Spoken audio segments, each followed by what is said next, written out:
TRS MLA ఆ నలుగురు ఎమ్మెల్యేల కొనుగోలు అంశంలో రఘురామకృష్ణరాజు 100 కోట్లు ఇవ్వబో చూపాడని చెప్పి నోటీసులు ఇవన్నీ మీరు చూస్తూనే ఉన్నారు.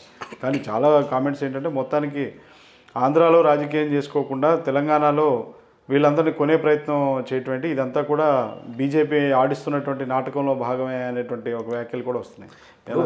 రాజకీయాలు అనేది ఒక ఆంధ్ర తెలంగాణకు పరిమితం లేవు. ఇప్పుడు ఎమ్మెల్యే కొనుగోలు అంటే ఎవరు?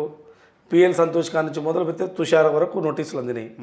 బిఎల్ సంతోష్ ఎక్కడ, తుషార్ ఎక్కడ, రామచంద్ర భారతి ఎక్కడ, సింహయాజీ ఎక్కడ, వీళ్ళందరూ ఎంతమంది ఇన్వాల్వ్ అయ్యారు? వివిధ రాష్ట్రాలకు సంబంధించిన వాళ్ళందరూ కూడా ఇందులో ఇన్వాల్వ్ అయ్యారు. సో ఈరోజు రఘురామరాజన్కు సంబంధించి కూడా రఘురామకృష్ణన్ గారు కూడా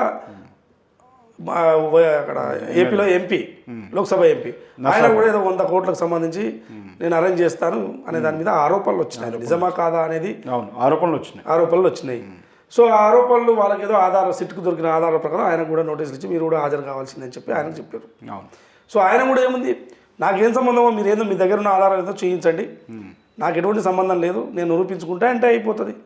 దానికి పెద్దగా ఏముంటుంది? ఇప్పుడు అందరికీ ఆల్రెడీ రామచంద్ర భారతికి వాళ్ళందరూ ఆల్రెడీ జైల్లోనే ఉన్నారు, వాళ్ళ కస్టడీలోనే ఉన్నారు.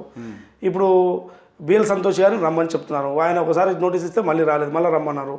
సో దీని మీద ఇది ఎట్లా ఉన్నదంటే ఈ ఎమ్మెల్యేల కొనుగోలు వ్యవహారం అంతా కూడా కొండందవి ఎలుకను పట్టినట్టుగా ఉంది. ఇలా ఏమీ లేదు. ప్రజెంట్ అన్ని ఆడియో టేపులు, వీడియో టేపులు ఇవన్నీ ఉన్నాయి. దీనితో కేసు నిలబడదు.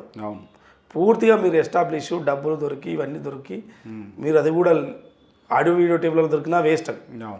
సో మీరు పట్టుకోగలిగితే, బై హ్యాండ్గా పట్టుకోగలిగితే ఈరోజు దానికి కేసు నిలబడేది. మీరు ఆ స్థాయి దాకా పోకుండా ముందే దాన్ని క్లోజ్ చేసేసారు. క్లోజ్ చేసేసి ఏదో దీని మీద సిట్ వేసి వీళ్ళు మాట్లాడుకున్నారు, ప్రభుత్వాన్ని ఎట్లా కూల్చాలనుకుంటున్నారు, ఎమ్మెల్యే ఎట్లా చేర్చాలనుకుంటున్నారు, చేర్చుకోవాలనుకుంటున్నారు, దాని మీద ఒక డిస్కషన్ జరిగింది. ఈ డిస్కషన్ మీద ఎంక్వైరీ జరుగుతున్నది అబ్బా. సింపుల్, ఈ డిస్కషన్ మీద ఎంక్వైరీ జరుగుతున్నది. ఇది పూర్తి స్థాయిలో నిలబడదు. ఇది ఏదో 4 రోజులు తమాషా, బీజేపీ టీఆర్ఎస్ జరుగుతున్న ఇద్దరి మధ్యలో ఒక తమాషా. ఆయన ఇప్పుడు బిఎల్ సంతోష్ రాడు, ఏమున్నది అన్న ఆయన కూడా రాడు. సో ఏం చేసుకుంటారో చేసుకోండి అని. సో కోర్టులు కూడా ఇందులో మళ్ళీ మీరు మీ దగ్గర బలమైన ఆధారం ఉన్నాయా, మన అవసరమైతే కోర్టుకు మేమే తీసుకొస్తామనే దాని మీద కూడా అంటే వీళ్ళు బలమైన ఆధారాలు చూపించాలి.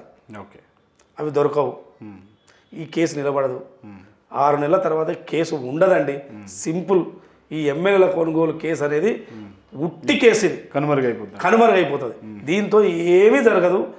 దీంతో అసలు ప్రజలకు ఏమైనా ప్రయోజనం ఉందా దీంతో? మనం ఇవాళ పేపర్లలో కానీ డైలీ పేపర్స్లో కానీ రోజు బ్యానర్ చూస్తున్నాం. నేనేమనుకుంటే బాధ అనిపిస్తుంది ఆ బ్యానర్లు చూస్తుంటే. ఎందుకు దీనికి ఇంత బ్యానర్స్?